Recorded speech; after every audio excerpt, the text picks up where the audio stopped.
Okay, a very good evening to all, brothers and sisters in the Dhamma. So today is the 1st of October 2020, Thursday class. So it's the beginning of another month.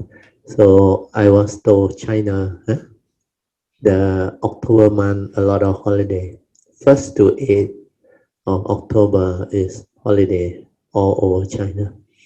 So you can understand how the Chinese economy move. When most of the Chinese are on holiday, they travel, they create a lot of activity. So our tradition is very good. Chinese tradition. Almost every month you got reason to celebrate and to boost economic activity. So certain tradition is not bad. So as usual, we will continue with the Heart Sutta, second edition. We were at page 219. We will go through the awareness definition by J. Krishnamurti. Then after that, we will go into the detailed explanation. Last week, I think we only read the definition and I explained a little bit. But this week, we are going into it. Just relax body and mind. Then we will have our usual half an hour of awareness-based meditation. Okay. So we'll off the light. Then I will set the alarm, and we can have our relaxed awareness-based meditation. So remember the four support, especially the first three. Relax body and mind, completely relax, at ease. No need to do anything.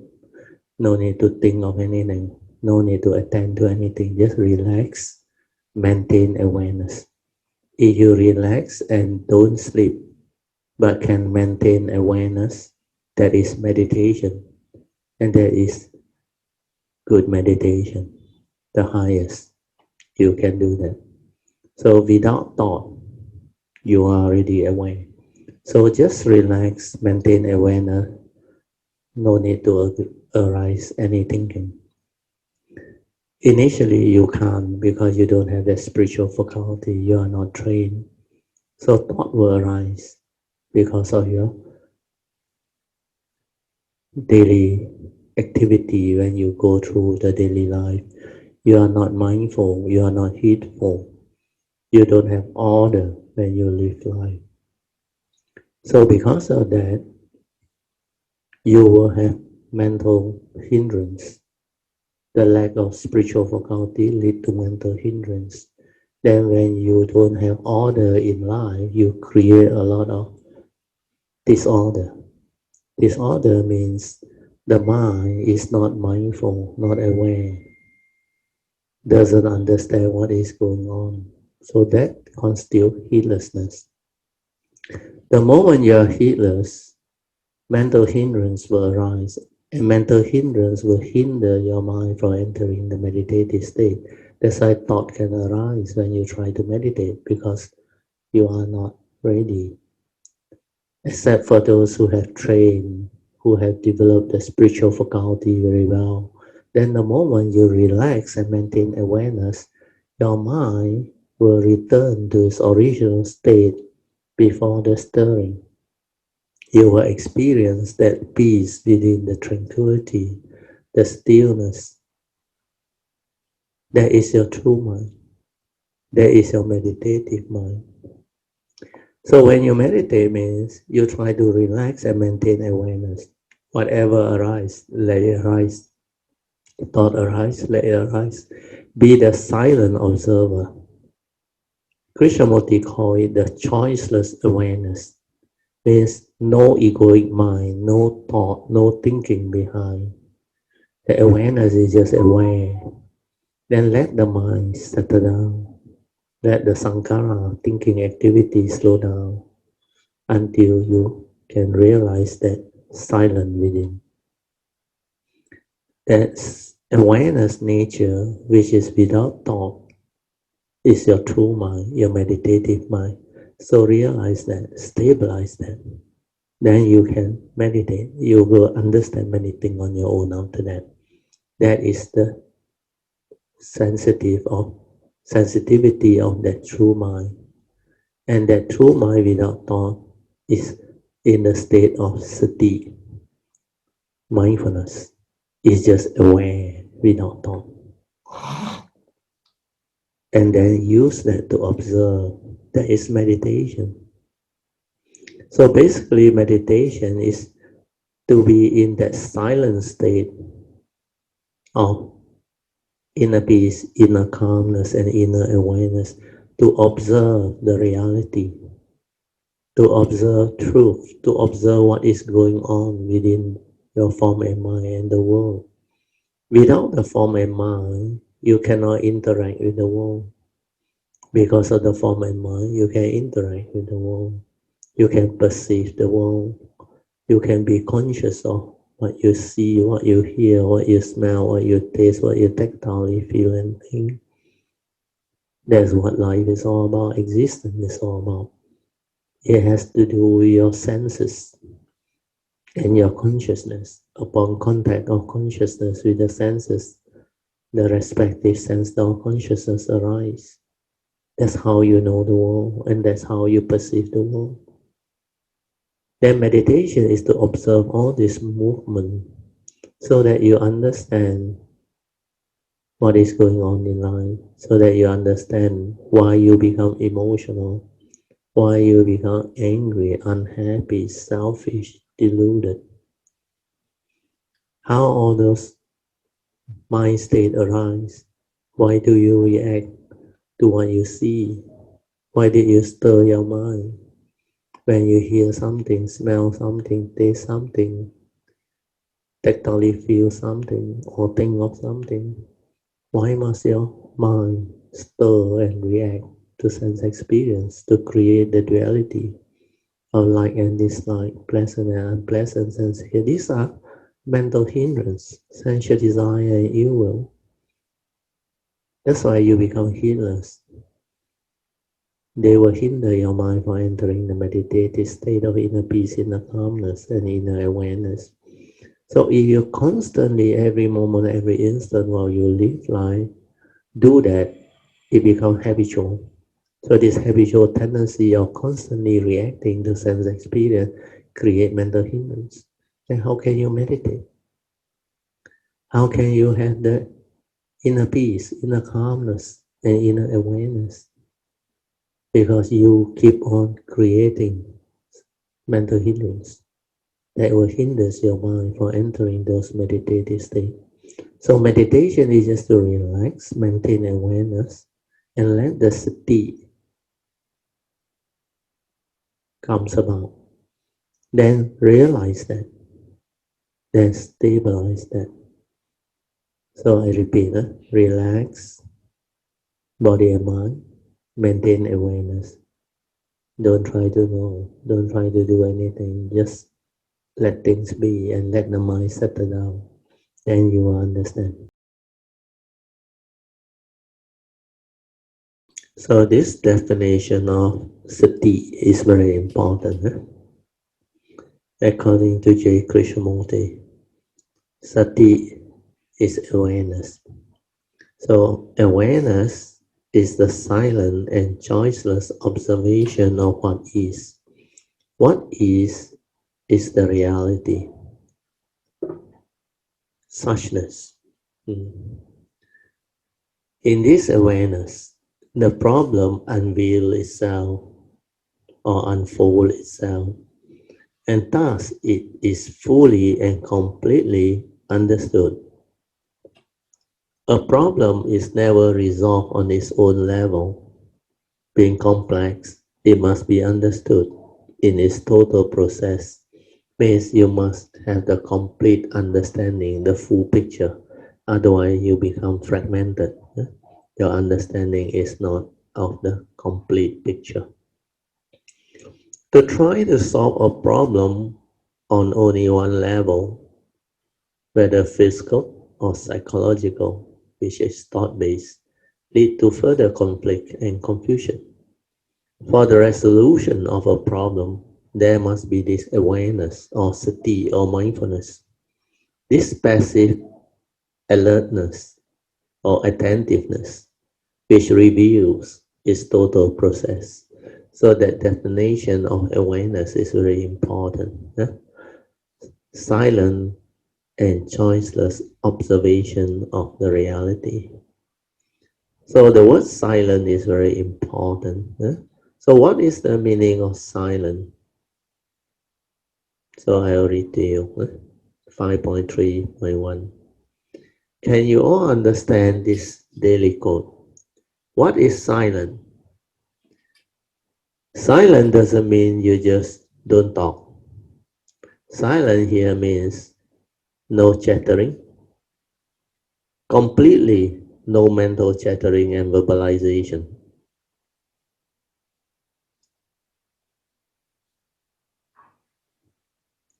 No mental chattering or verbalization means no thought. That's what awareness is. But sometimes when you are silent, it doesn't mean you are aware, because you can be doing a disciplined attention. You silence your mind like no thought, but you have a thought inside that is disciplined. That discipline you, we are saying, I must be mindful. Then you are no longer mindful or aware. That's why don't try to be mindful, because the trying is by the thought. But instead, just maintain awareness or silence. Don't do anything. Yeah.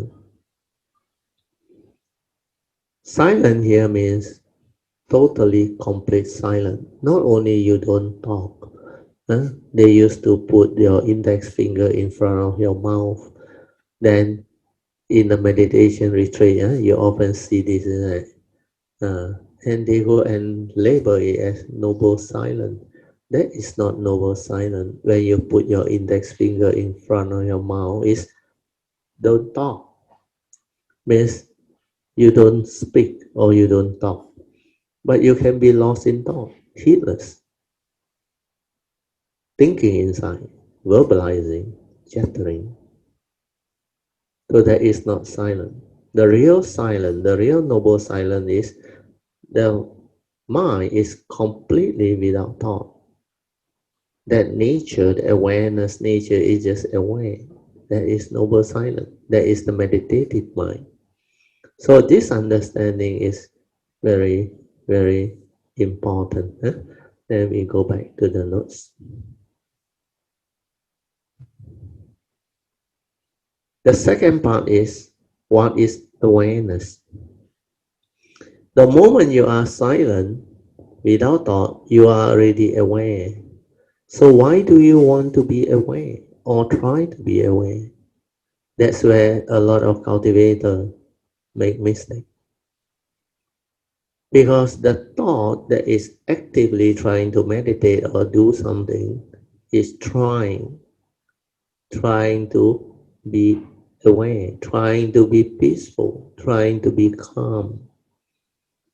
As long as thought is active, you can never be peaceful. You can never be calm unless you focus and concentrate. And that is a disciplined attention.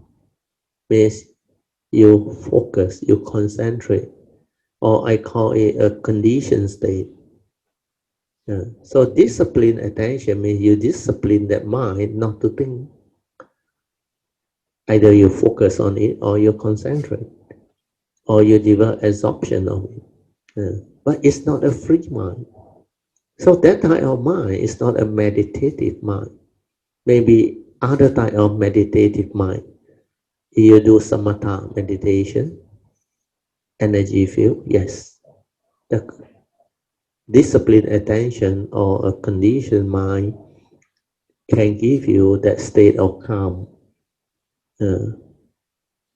by focusing, by concentrating, by going into absorption. It's like you have no thought, but everything is kept within that thought that hold on to that disciplined attention. So focusing, concentrating, and developing a focused attention or discipline in the mind is not to develop the free mind that is aware. The true mind that is aware, no need discipline, no need focus attention. You don't have to create a conditioned mind.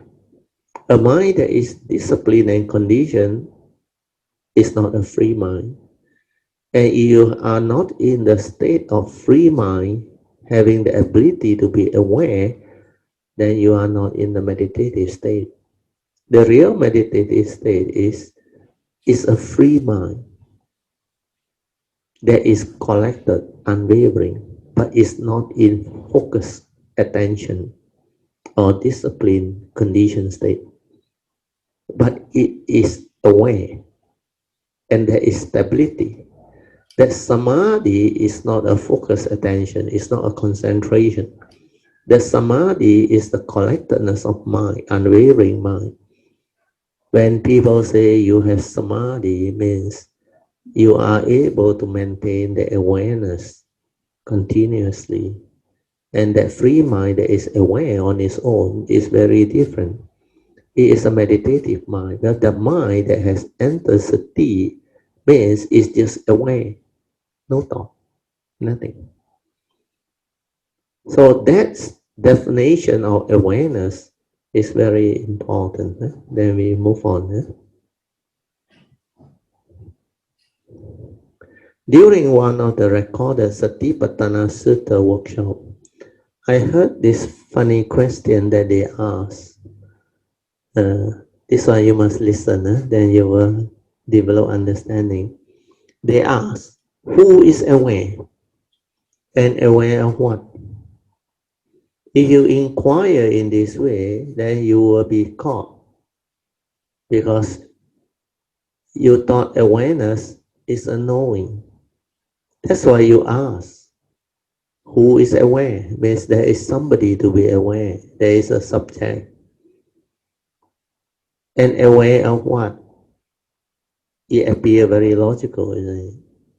But because most people's psychiatry or self-delusion is so strong, so how can they be aware?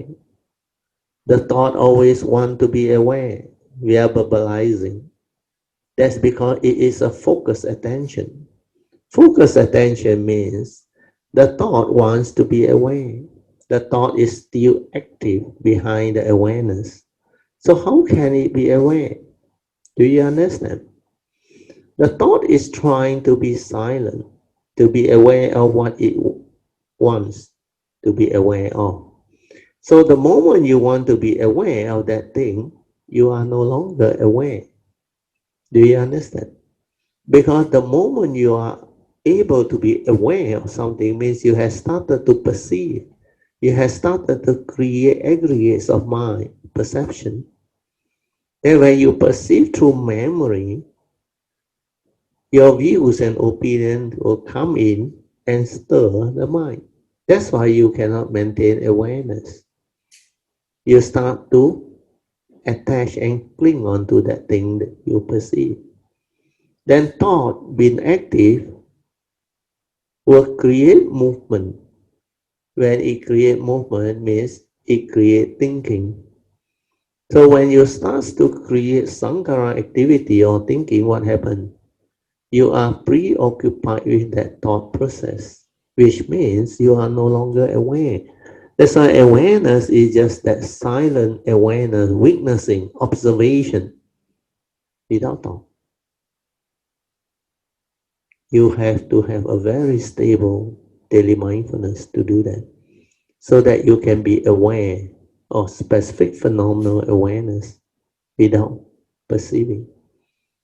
Or you can be aware without a center, spacious awareness without a center. So either of this is okay.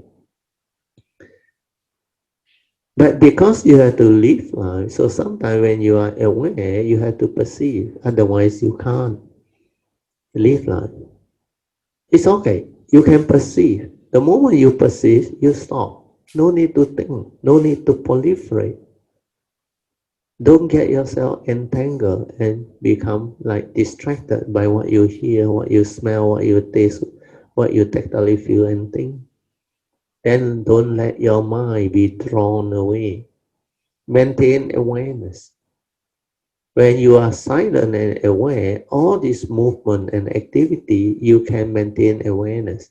When you are with the awareness, the form and mind is a different entity. The awareness is aware of the aggregates of mind should they arise, because the awareness is separate. So all this understanding is very important. Then I move on to 5.3.3, choiceless awareness. Not making any choice or decision. Awareness is just silent. Then choiceless means you don't try to make a choice. There is no decision of what you are aware of. Like the Buddha used to say, in the seeing, there's only the seeing consciousness, and there is no one to see as yet.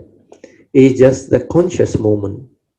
Just like the physics experiment, upon contact, the light bulb lights up, which means the consciousness just arises naturally. Can you just be aware of consciousness? The pure consciousness before you input the content of consciousness. You can do that. Then you have a meditative mind and you are already established in your awareness. The trouble with most people is they are so fast. Oh, sorry. The trouble. Oh, okay. I read this according to the text. Huh? The trouble with you, here I mean those who are not trained in mindfulness. Huh? You are so fast, and via memory, you already label it as flower, book, etc. because of your conditioned thinking. That's why you cannot see. It's the pure seeing. Straight away, the word come out, the concept come out, the idea or that formation of that thing come out through thought. So this is where the problem is. And when you do that, you cannot develop the awareness. In order to see, you must have this ability to be silent, means you don't verbalize, you don't arise a concept or a thought. And you must have sati and samadhi. Otherwise, this aggregate of mind, they will arise very fast. The mind stir and they come up very fast, and you cannot do anything about it. So that's why when you read J. Krishnamurti's quote, sati is awareness. And what is awareness? J. Krishnamurti said, awareness is the silent and choiceless observation of what is, the reality. So what is the reality before the labeling, before the words come out, the actual thing, to see things as they are. So don't try to go and develop a duality to react to what you see or observe. That's why it's just a choiceless observation of the reality. Means you don't give an opinion. You don't create the duality of whether it's good or bad, or right and wrong. That's why it's called a choiceless observation of the reality.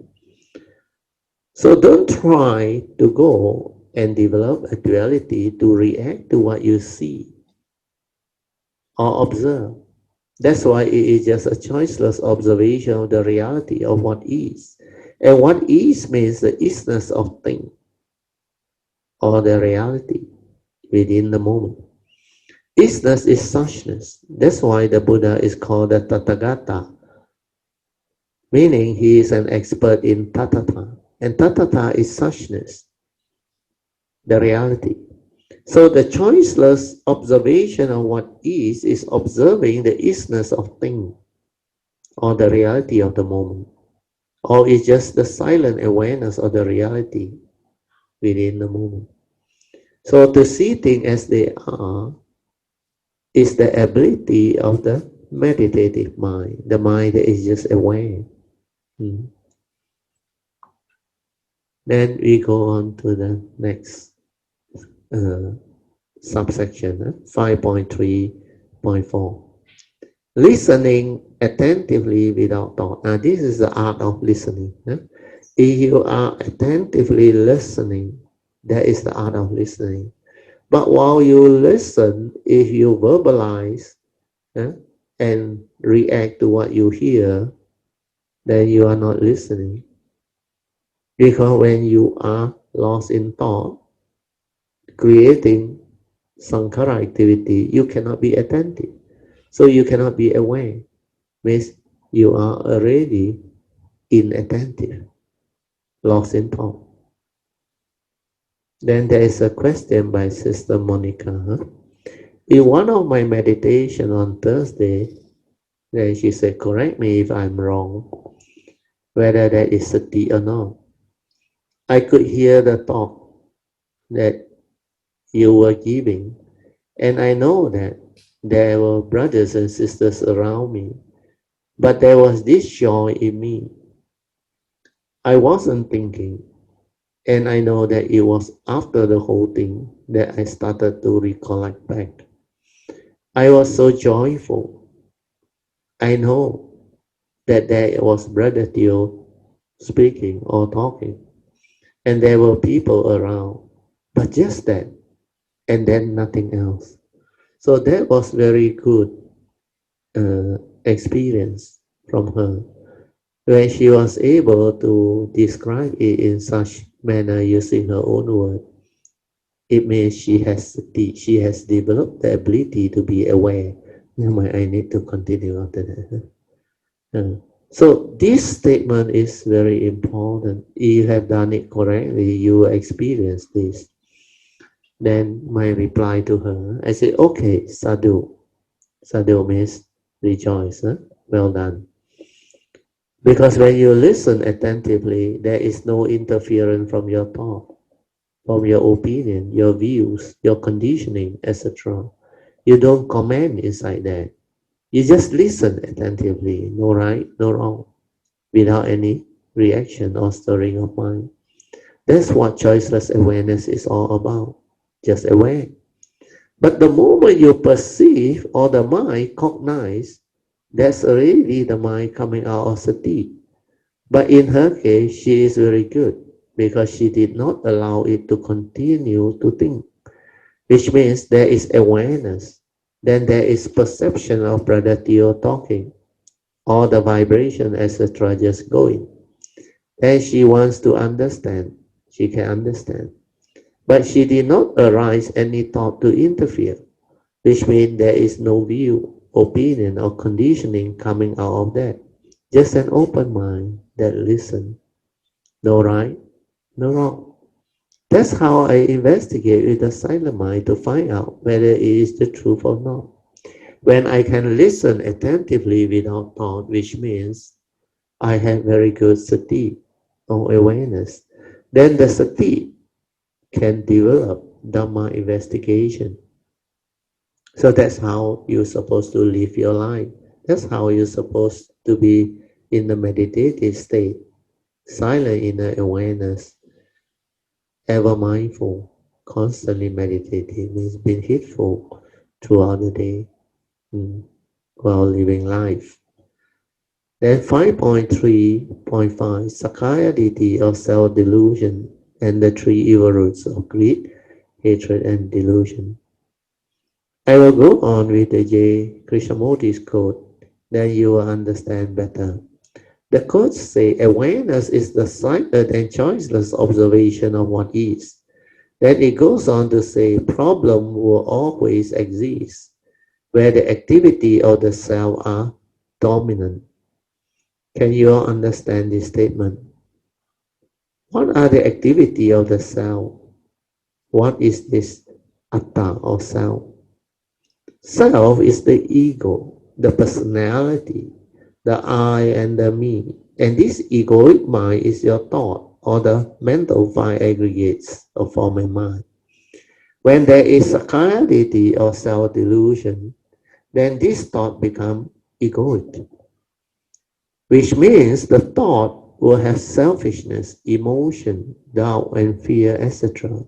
And they are part of the three evil roots of greed, hatred, and delusion. So it is exactly like what the Buddha taught.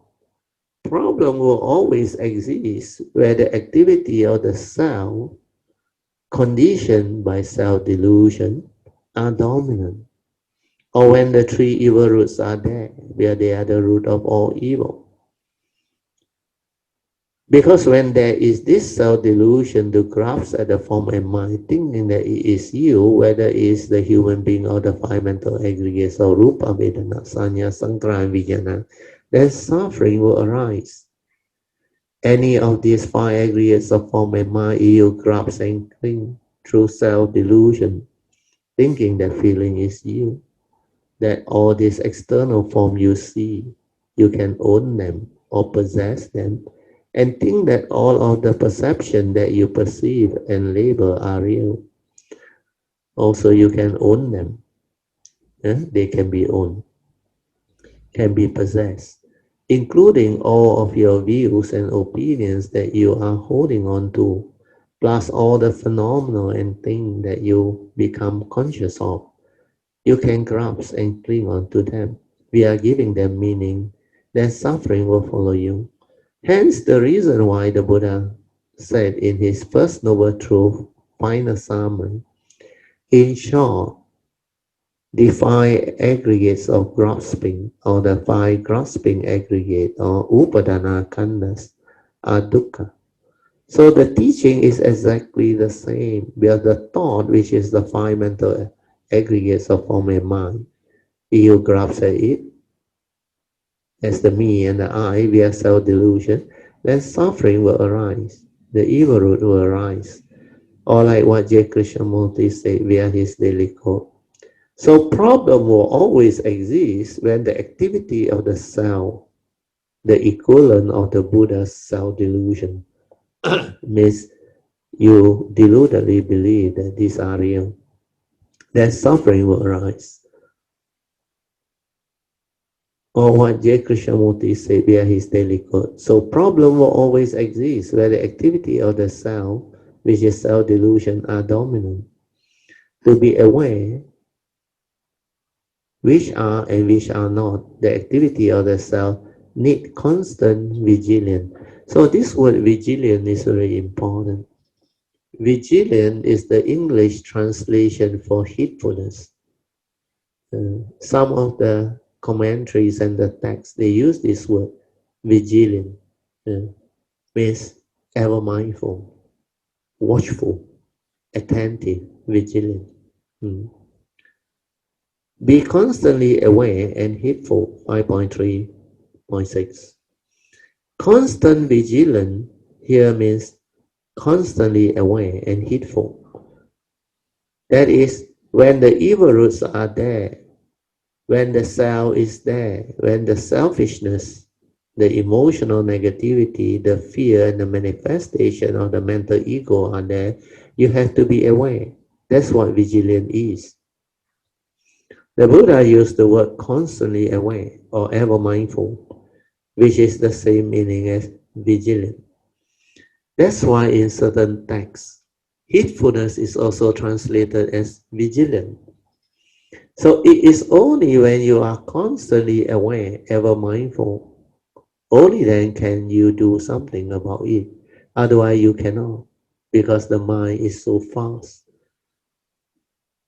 You have to understand that as a human being, our senses are active, especially when you are living life, when you are out in the midst of society, living life, working, doing your duties, career, or whatever activity. Our senses are active. And our senses, which is the mundane mind, it moves so fast. It perceives so fast. It think, react, and stir and become emotional so fast. So there are 6 sense bases arising, 6 types of sense or consciousness. Then all these 6 can draw you away when you are deluded, when there is self-delusion or sakkayaditi. So this self-delusion or sakkayaditi, they are really, really, very, very powerful. It can lead you astray. It can actually trap living beings. So when you are living life, you are fully engaged. You need to see, you need to hear, you need to smell, you need to taste, you need to tactile feel and think. So when all this moves so fast, if you are not mindful, aware, or ever mindful or vigilant, you cannot cope with life. You doesn't know what is going on. You become habitual. You think a lot. You become heedless. You just react to sense experience. Become habitual. Keep on repeating life, repeating what you are doing. And you don't have even a moment of awareness or attention to develop the understanding, to observe, to see, to understand what is going on, to realize the truth. That's the reason why living being become heedless. When you are without vigilance or stability of mindfulness, you become heedless. There is no two way.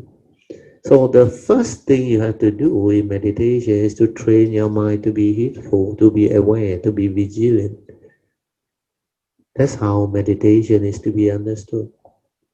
So to focus, to get yourself in the right direction to meditate, you must understand the deep meaning of the Buddha's teaching. Why did he always emphasize on this word, heedfulness or vigilance?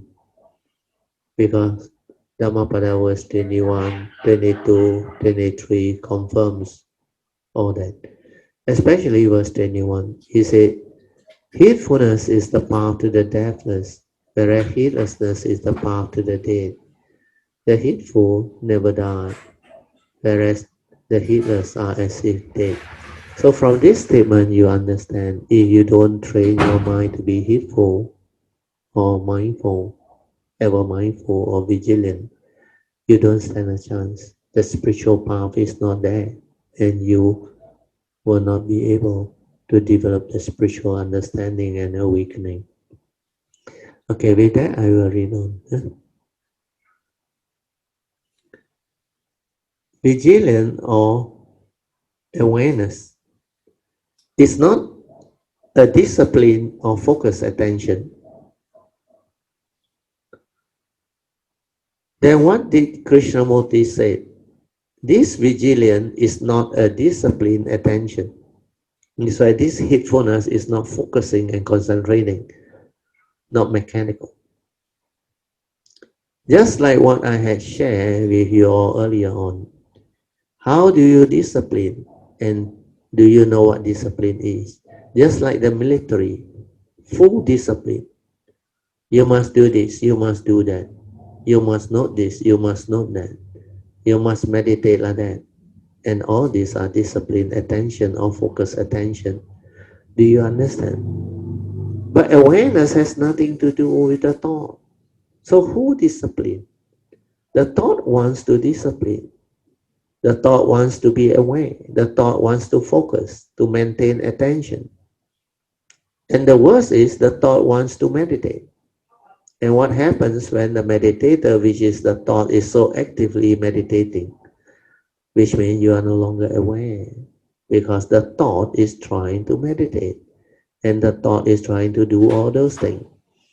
So when you start to understand, you will not be deceived. Because when you do the thought-based meditation, you end up having this problem. Because thought-based meditation leads to verbalization via the thought. Now you can laugh.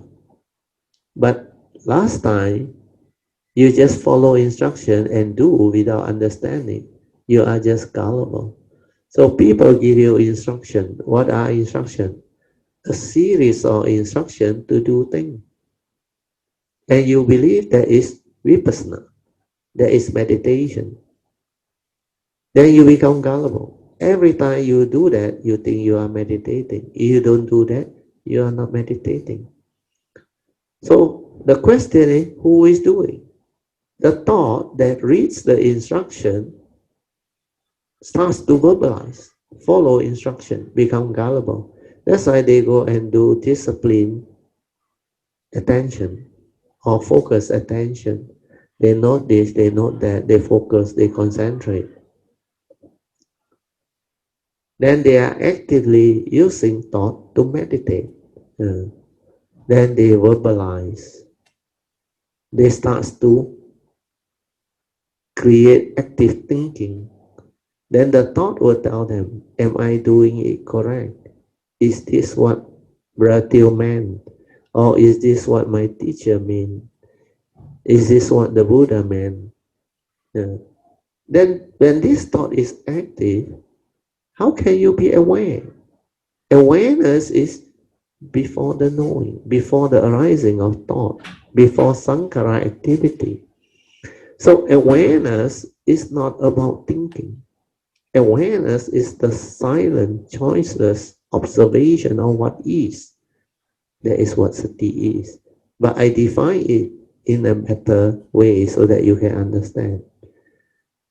Where we are used to sati, mindfulness. So what is sati? What is mindfulness?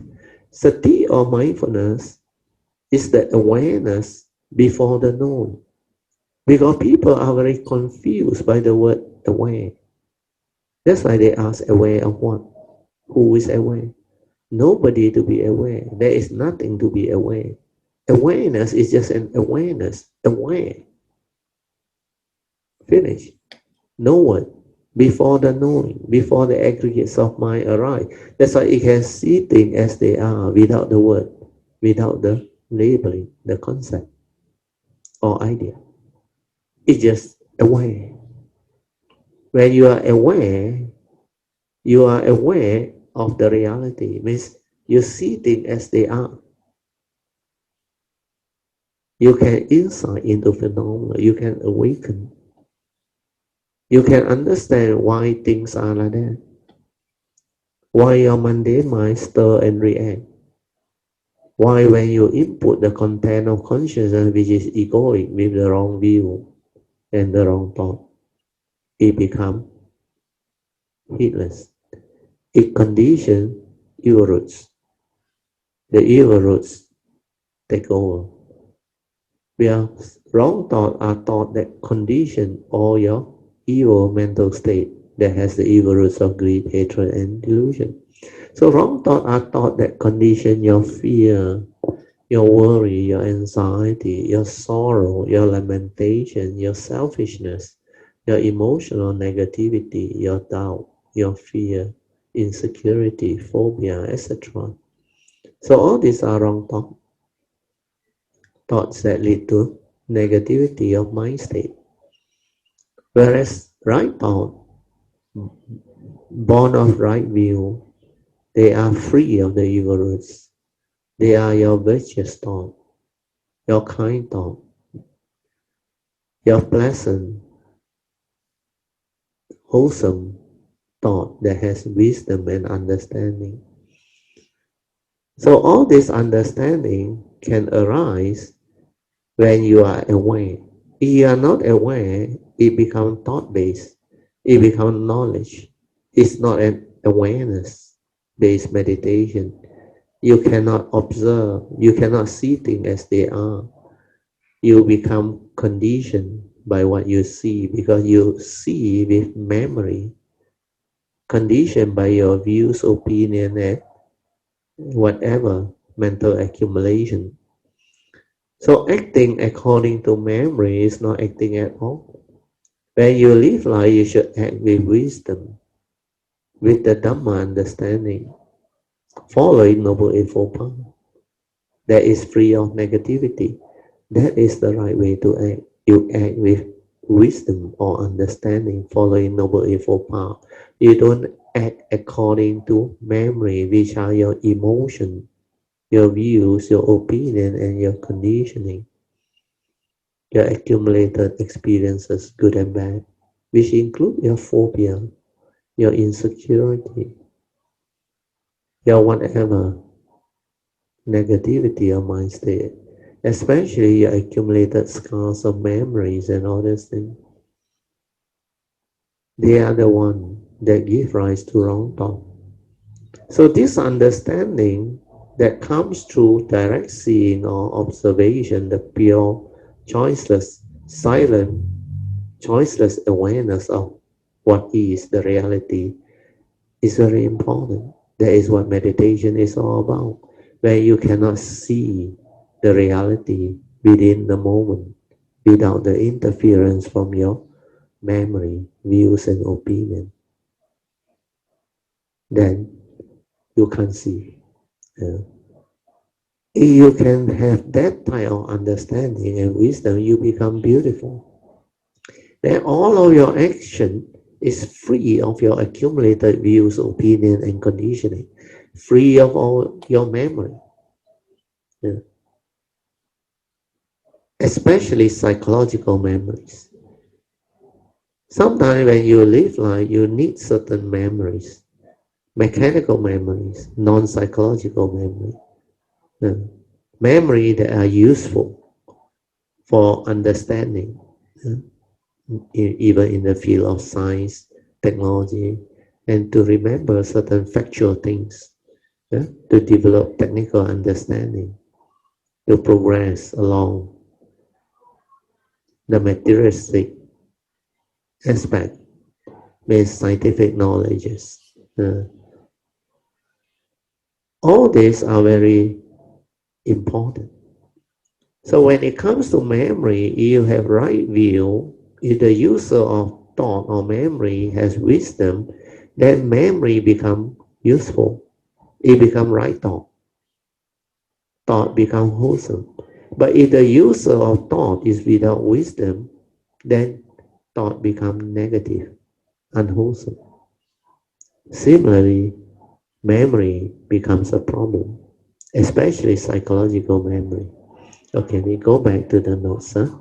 Now I read on, you will understand.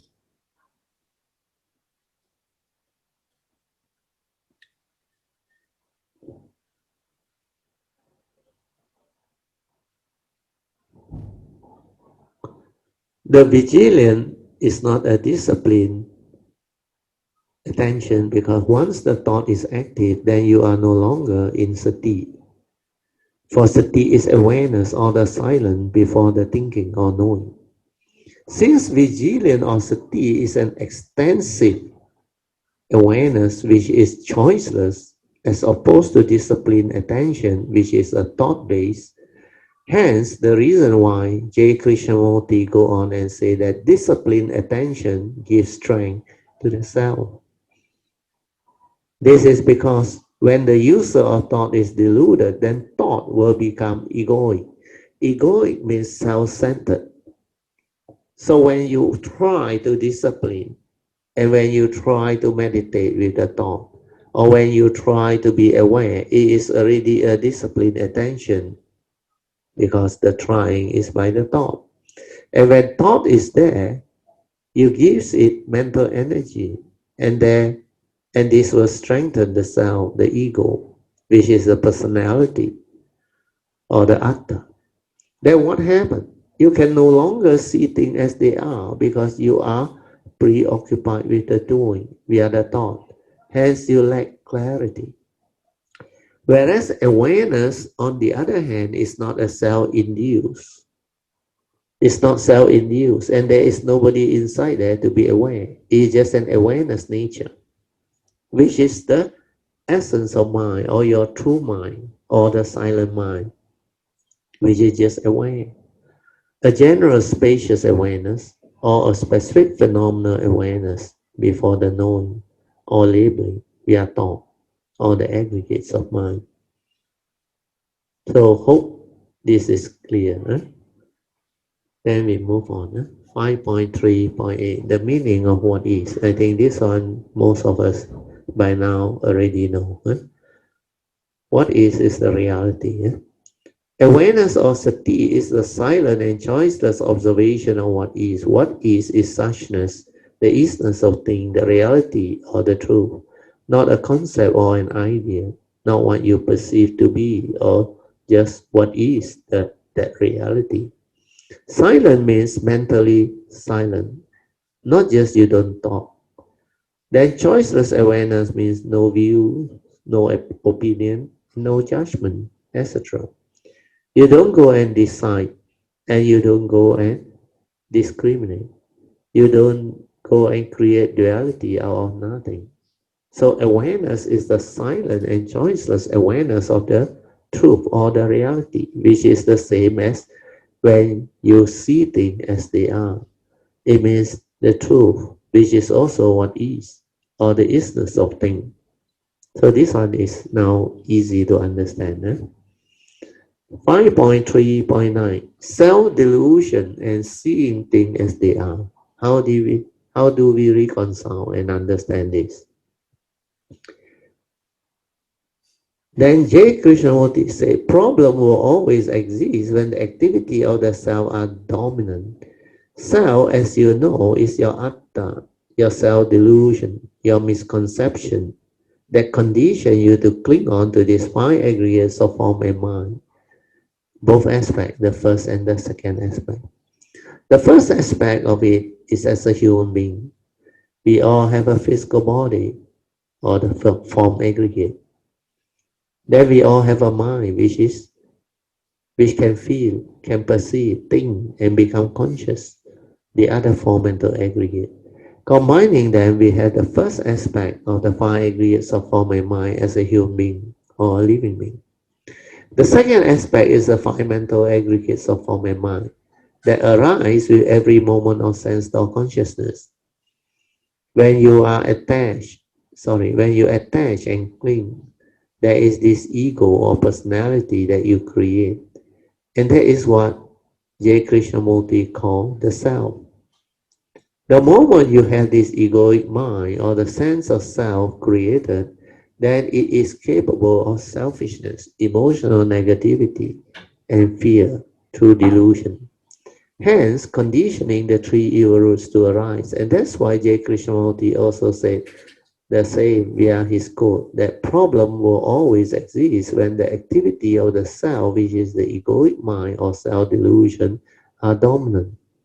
Then he said, in order to be aware, which are and which are not, the activity of the self, you need constant vigilance. And this vigilance is not a disciplined attention. Disciplined attention means regimented attention, which means through the thought. And you want to be aware. And through the thought, you want to discipline yourself. Like, this is how you should meditate. And this is how you should know. This is how you should do things. All these are discipline or focused attention and not the silent general awareness. So when you understand that vigilance is not a disciplined attention, but an extensive awareness which is choiceless, then you can develop the understanding of what sati or awareness is. J. Krishnamurti goes on to say, this disciplined attention gives strength to the sound because the thought which is egoic is involved. So when you try to discipline and meditate with the thought, or when you try to be aware, who is trying? The thought is trying. And when thought is there, you give energy to it, and it will strengthen the egoic mind or the self or the ego. Then what happens? You become more deluded and heedless. Whereas awareness, on the other hand, is not a self-induced. It's not self-induced, and there is nobody inside to be aware. It is just an awareness nature, an essence of mind which is just aware and ever mindful within. It's just like inquiry. Who is aware of the silence of nature? So when you inquire this, you develop wisdom. Because in the middle of the night, when everything is very quiet, when all the movement of traffic vibration activity suddenly no more. Then you can feel, or you can develop the awareness of that sudden shift in consciousness that lead to the mind aware that there is silence, like no more vibration, no more sense data. So when there is no more sense data to impinge upon our sense organ, which is the ear, the hearing, then there is no hearing consciousness. So when there is no hearing consciousness, then who is the one inside there to know what is happening? That is your essence of mind, the awareness that can be aware. This awareness is independent of condition, without condition. Means what? No need to have sense data vibration to impinge on the eardrum. Then no need to have a conscious mind to be conscious of the hearing consciousness. Without the sense data, without the hearing consciousness, without condition, there is this essence of mind that can be aware of silence. And that is your true mind, your self-awareness nature within, which is the silent mind. And that one is independent of condition. When you meditate, you're supposed to realize that. That's why the silent inner awareness, the awareness nature need to be realized. That is your true mind, your meditative mind. And you need to stabilize this mind in order to meditate, to observe the reality, the isness of things. Means the silent, choiceless awareness of what is. So this is very important. We move on.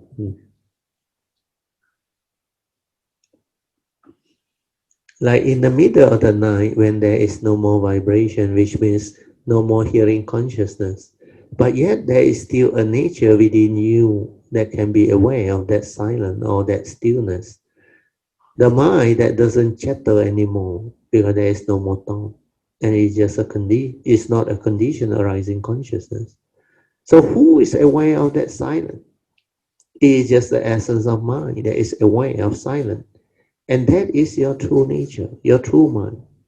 But you seldom or hardly touch it. Even when you touch it momentarily, it's so fast and you can't recognize it. For most of you, for most of you, you only know your thoughts. That's the only instrument you have been using rampantly to live life since birth. And that is why you have a lot of problem and suffering. And because of that, you cannot develop the ability to be aware. It is because when your thoughts are so rampantly proliferating, you hardly got any space between thought to experience the silence. That's why if you don't have space between thought, you cannot experience the quiet moment, the silent inner awareness. So whatever that is within the true mind, you need to have the awareness to be aware. You just silence everything and don't do anything. The awareness nature will surface. But this awareness nature is always there, all the time there. But you fail to experience it or realize it because you think a lot. You are heedless, constantly lost in thought. You don't have a moment of silence. You don't have space between thought because you think non-stop. Even when you are asleep, you dream. Your subconscious movement of sankara activity, your brain there. That's why thought is respond to memory. It move on.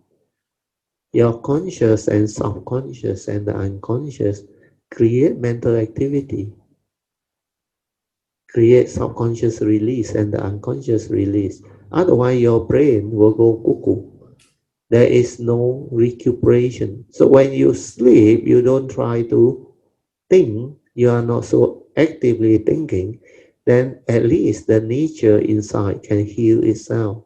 Then it can, during your subconscious or unconscious moment, it create all these releases of all the wrong thought, the emotion, your phobia, your trap, emotional negativity, your fear, your insecurity, your phobia, whatever emotional negativity, uh, especially all of your negativity of mind state that you accumulated during the day, your fear, your phobia, your insecurity, your resentment, your unhappiness, your envy, your jealousy, your lust, your craving. So all this, you created them and accumulated them. That's how it has become so heedless until there is hardly any space.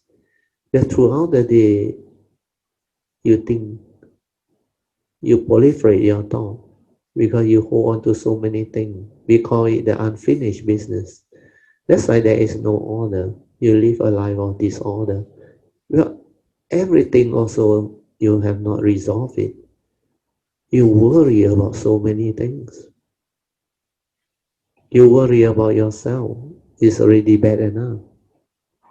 Yourself, each and every individual, do you know human beings have so much worry and problem? They worry about their career, their health, their financial,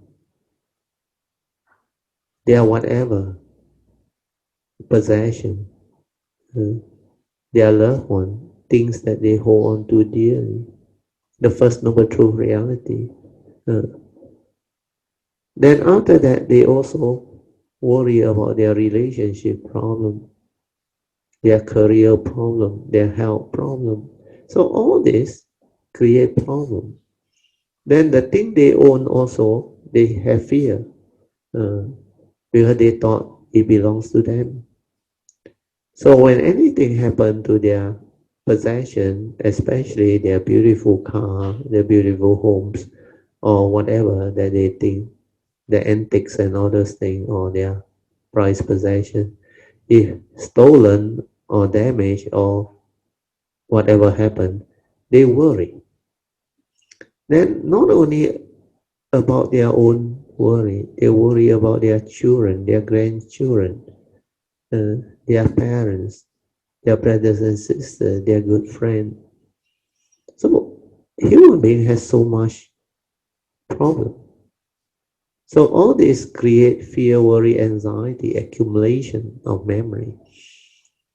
So how can you have space?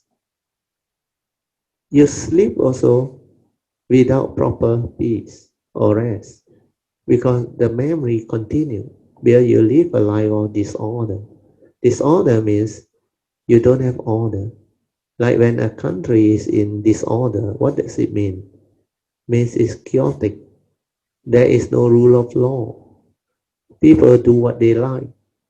So when it's in a state of chaotic conditioning, means there will be problem everywhere, riots, war, misunderstanding, conflict.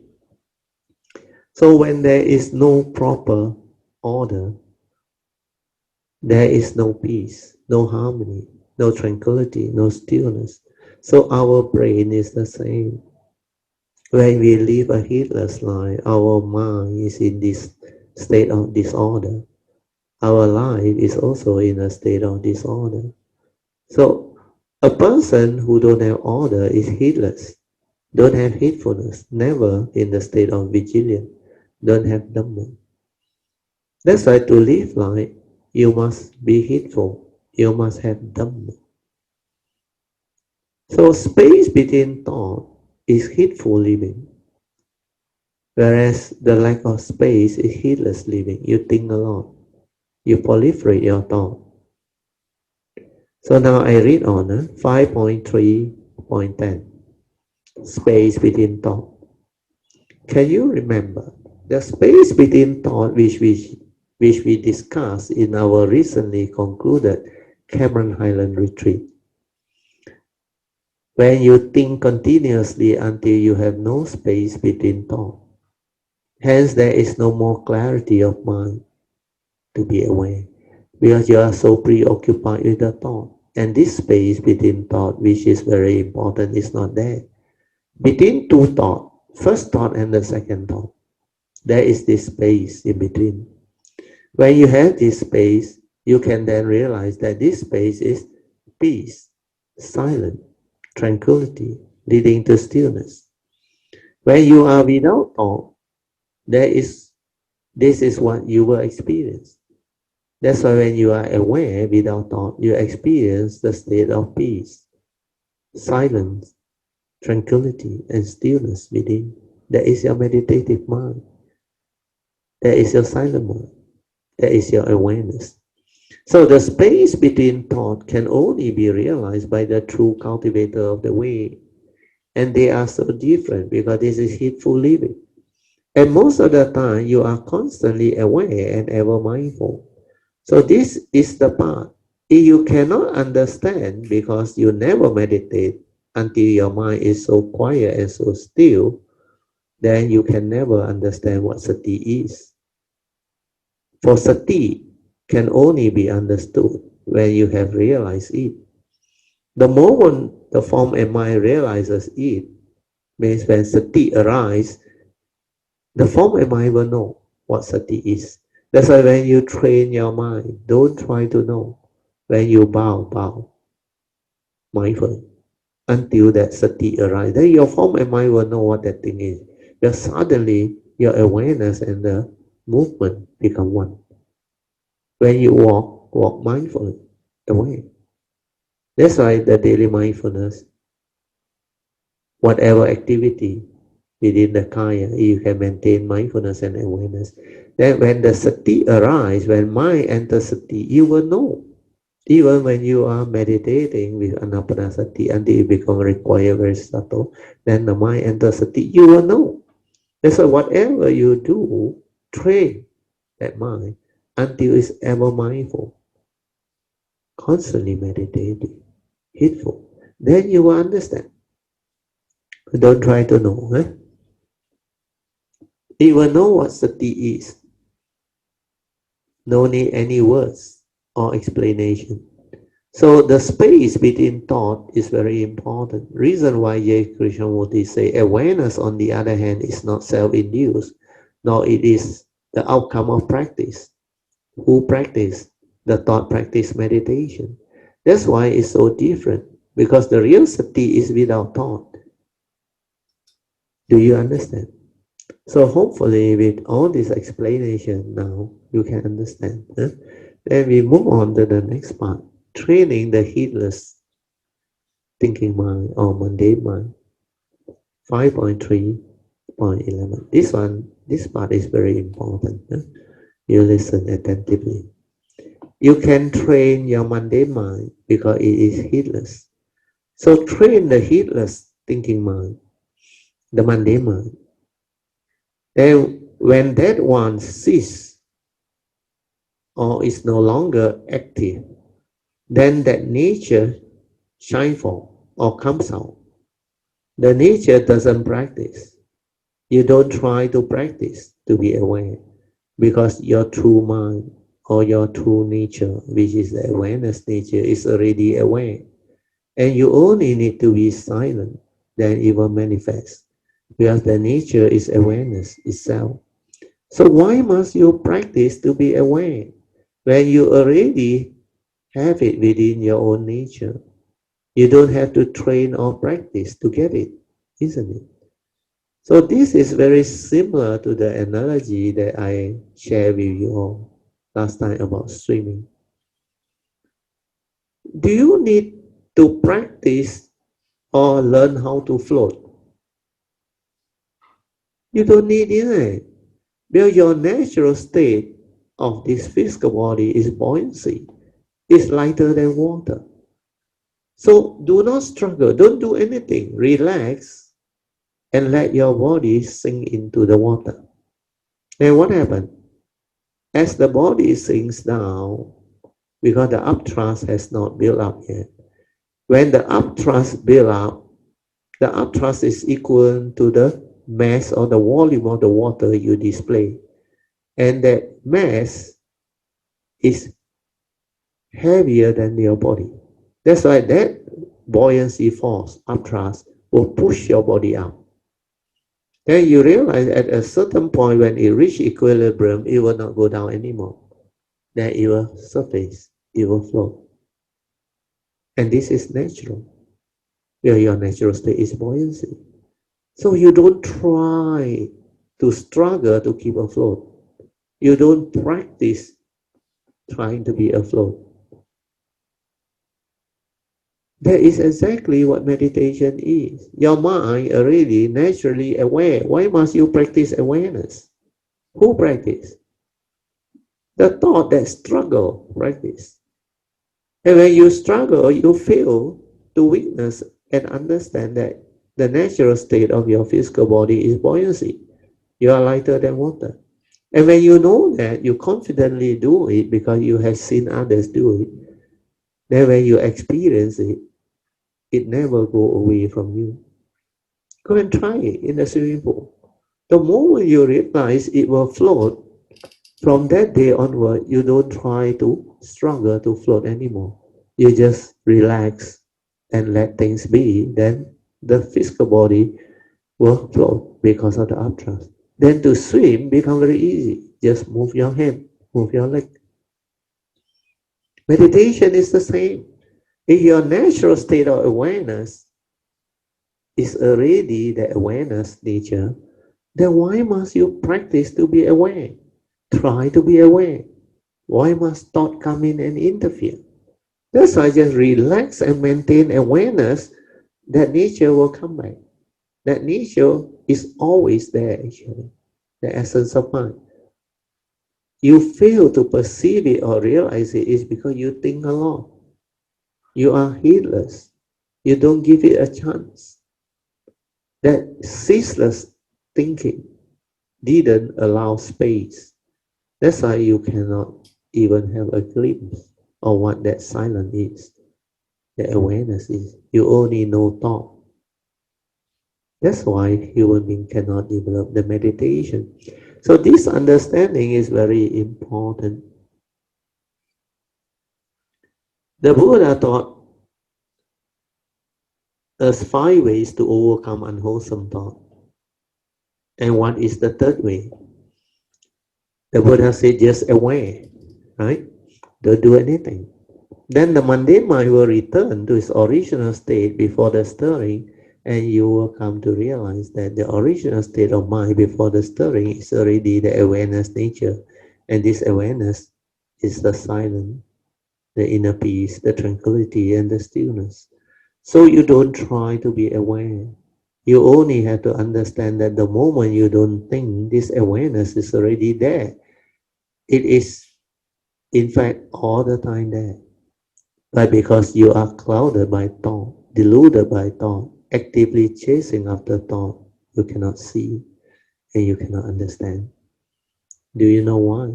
Because you lack mindfulness or awareness. And the meditator, which is the thought, is so active. So how can you be in that state of silence? That's why the real meditation is just silent, relaxed, and aware. And it's so simple. But if you don't understand this, you cannot develop it. That's why meditation is to be developed through understanding.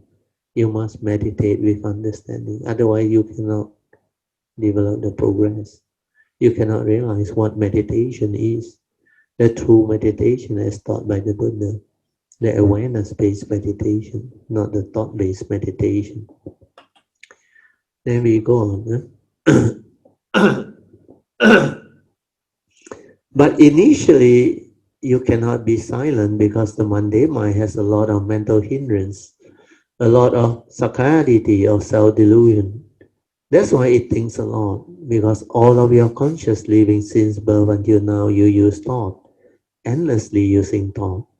That's why they say the heedless think a lot. So now you understand why most of you think a lot. It is either, it is only either at a retreat or you have cultivated before in the past. Then for certain moments of your life, you may experience that silence. Then the moment you experience it, you will know the big difference between heedless thinking and heedful living. So the heedless thinking mind and the heedful silent mind, they are worlds apart. That's why when you see the big difference between the two, you will determine never to be heedless anymore. Where the heedless state, the heedful state is so beautiful, whereas the heedless state is so full of suffering, misery, problem, and delusion, leading to all the fear, worry, anxiety, sorrow, and lamentation. All of the so-called problems of life. And that's the reason why J. Krishnamurti said, problem always exists. When the activity of the self, which is the ego, is there, you can never be free. So the two teachings are similar, you can really understand. Then after that, what did J. Krishnamurti say?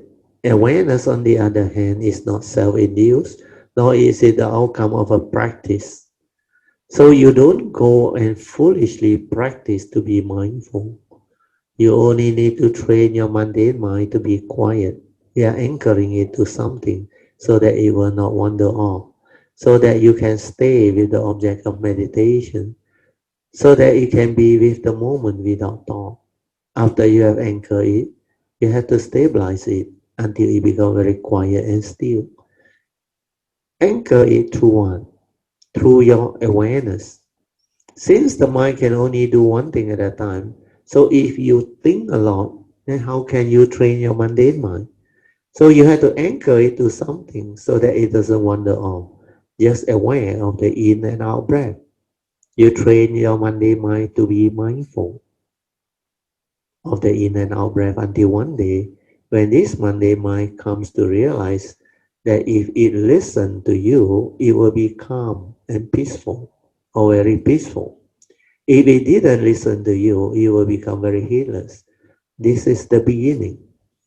That's why I said the moment you can train your mind to be aware, that's only the beginning of real meditation. Now you understand what I meant. Last time you all could not understand. Because the moment you realize your true mind, when you can be mindful, aware without thought, that is the beginning of meditation. You have progressed, but that is just the beginning. Then you have to stabilize it to be ever mindful. Then the real awareness-based meditation start. Mm. Then there is a question. You mean after attending all the retreat, I come back, I still haven't started the real meditation? There was a question by one of the yogi. I answer yes. You haven't started because you could not understand what sati is. So it's really as bad as that. Pretty embarrassing. True or not? You reflect back before you develop all this understanding, before you receive all this sharing and teaching from my nature.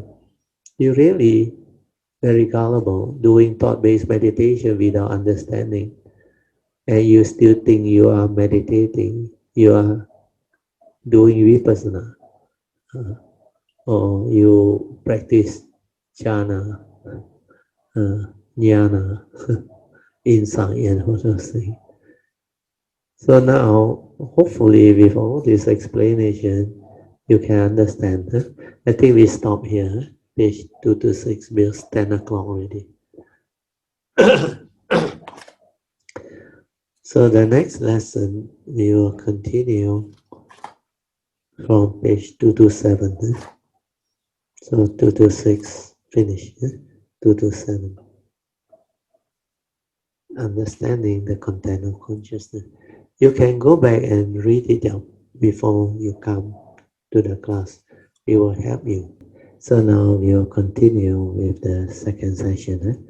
Second session is meditation, reporting, and question and answer, or whatever sharing you may want to have, you can. So sharing can be anything about Dhamma in daily life. Yeah, Elsie, yeah. Hi, good evening, brother. Yeah, Sadhu, Yeah, I would like to share my meditation. good. So recently, when I do my formal meditation, Uh, it's very easy for me to doze off actually. okay.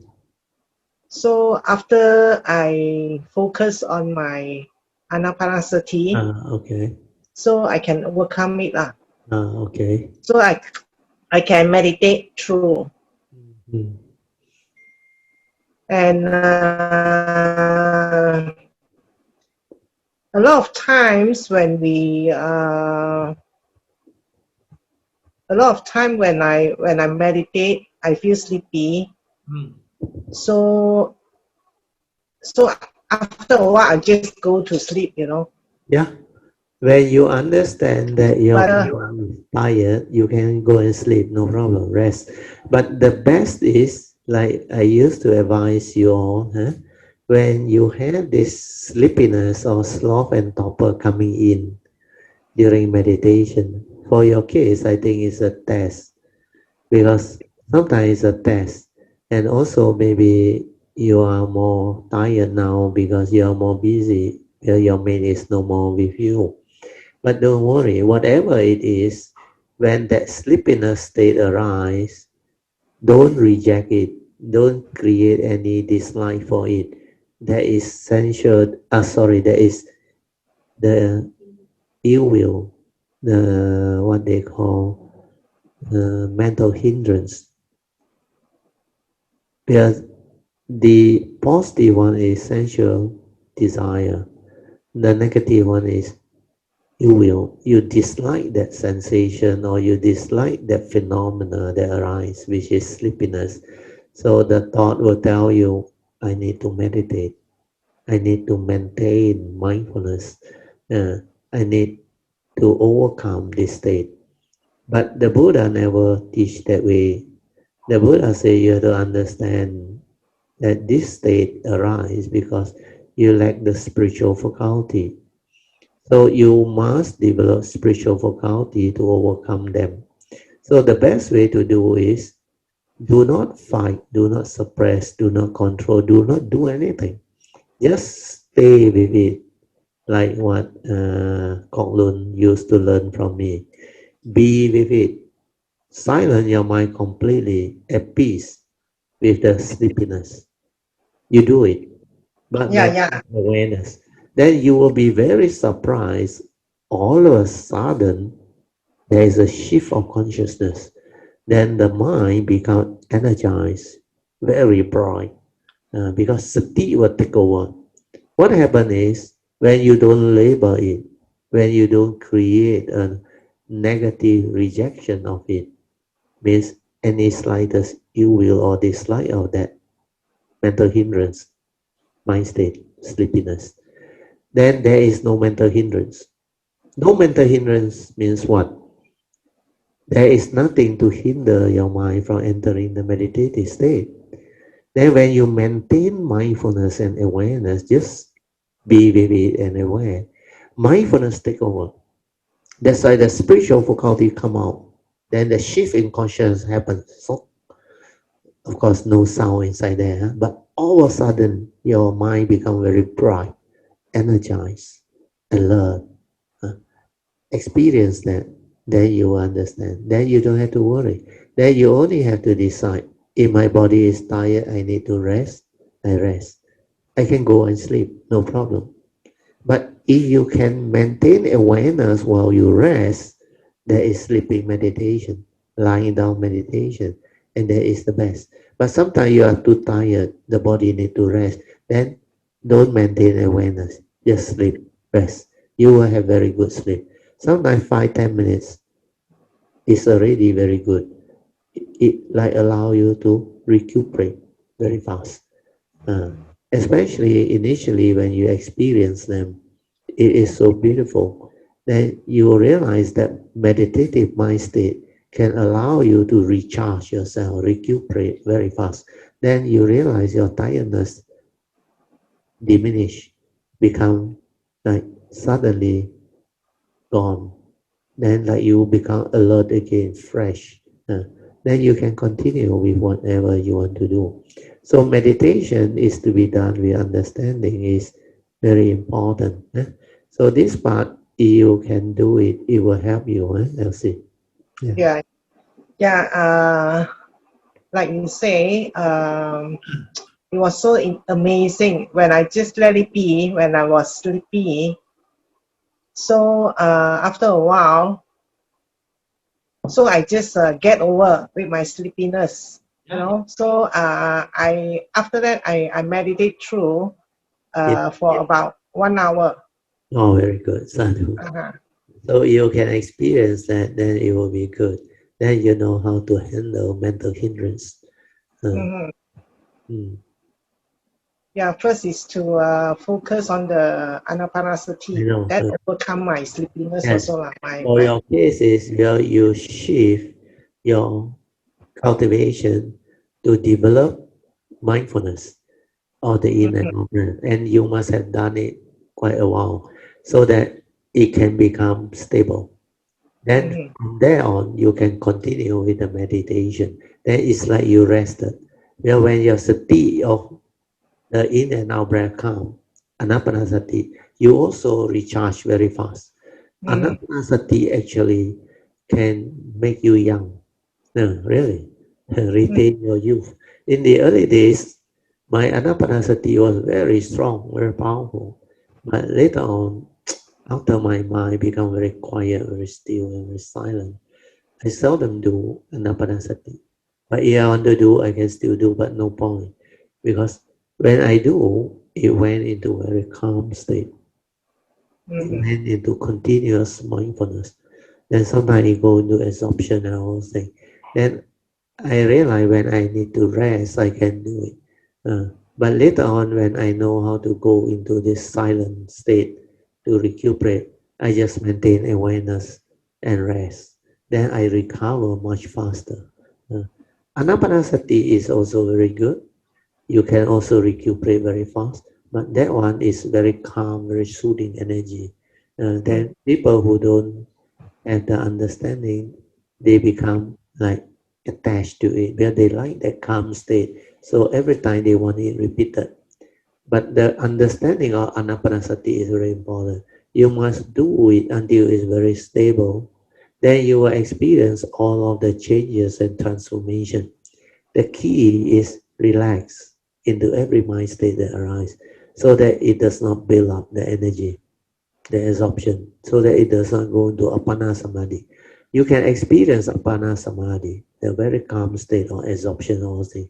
You can go into it and experience it, but don't go into it for too long or attach to it because that one can never give rise to wisdom. That one is a conditioned state of mind in absorption, continuous absorption of mindfulness, very still, very calm. So that one, the mental hindrance are all suppressed. You don't know you have rooted it out or not. Then you have to release it out to normal awareness to develop the daily mindfulness. Then the meditation take off. Uh, Otherwise, this anapanasati, you need to continue to relax into it until you experience the piti sukhang. Then after that, the long breath transform and become very, very fine or very subtle breathing.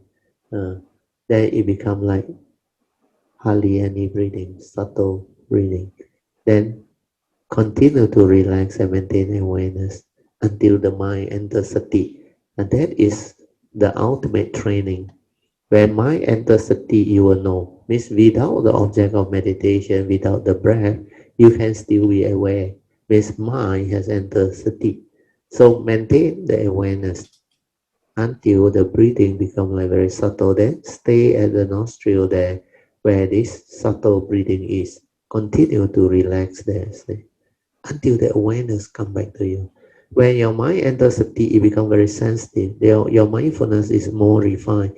Then you can even be mindful of the very subtle breathing, the internal breathing, like you didn't breathe. But every of those movement, no matter how subtle, how minute, is like magnified, like you can be aware. Uh, that experience is very different. I remember. Then later on, I realized once the mind enters sati, when I come out of it, or even when I'm in the anapanasati, any slightest movement or activity of my kaya, the mindfulness is with it. That is like magnify. Especially when I try to straighten my back or any movement, very small movement, but it's like magnified. Like the whole thing is being magnified, and like I can see the whole process. Like there is so much thing inside there because of the awareness. Yeah. Then later on, as I come out of the meditation, I realize everything I do is in sati, where the mind is already in sati. Uh, my whatever kaya movement, the awareness and the movement become one. That's why kaya nupassana is automatic. Then after that, I start to hear things through awareness, see things with awareness, specific phenomenal awareness.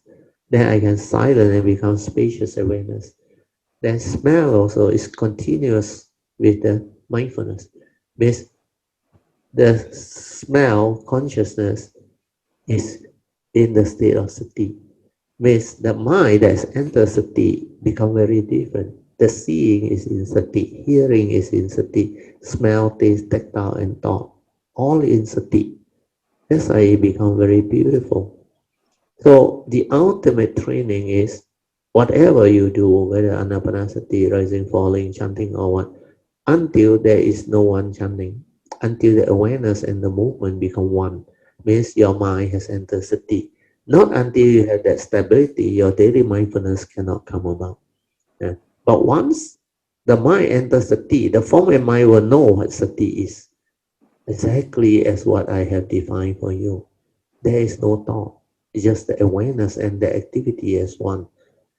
Then you will understand the teaching very easily on your own. Hmm. Okay, Elsie, can follow? Yeah. Thank you. Sadhu, Sadhu. yeah, Sadhu, rejoice. Anything else to report or share? Not at the moment. Mhm. That's all. Okay, do you have any question that you want to ask or develop understanding? Yeah. What about Dhamma in daily life? Have you tried it out? Uh, any yes.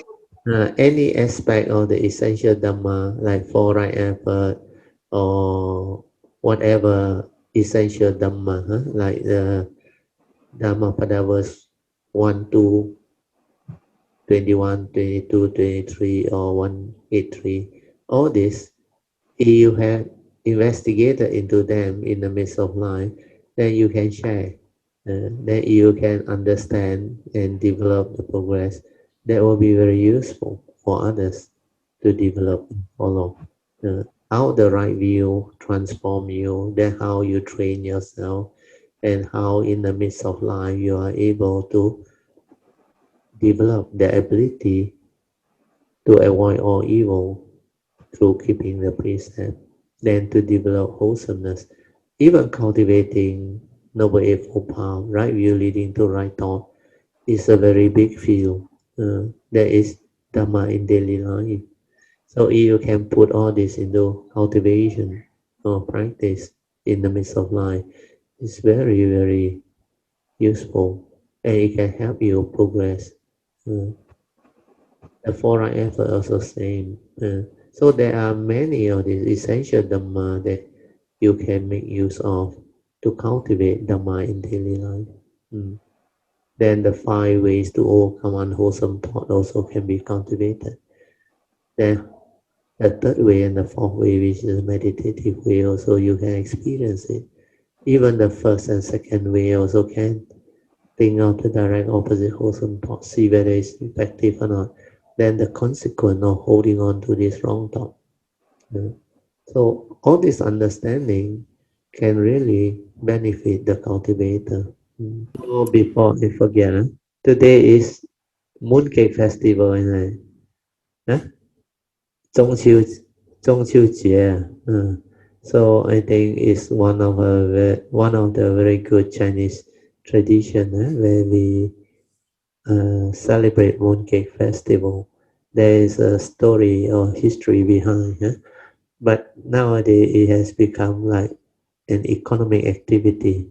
It encourage people to buy mooncake, give mooncake as offering or gifts. Then this exchange of gifts is actually very wholesome. It's dana parami in action. Then it will flow, it will multiply. Then also it create economic activity so that money flow. Money flow means uh, when you have money flow means you have economic activity. Uh, your money give rise to services. Uh, services give rise to economic activity. Mm. So when you purchase the mooncake and make offering or for your own consumption, you are helping the economy. Uh, the person who sell also makes some money. Then the person who makes the cake, the moon cake also makes some money. Then the person who market.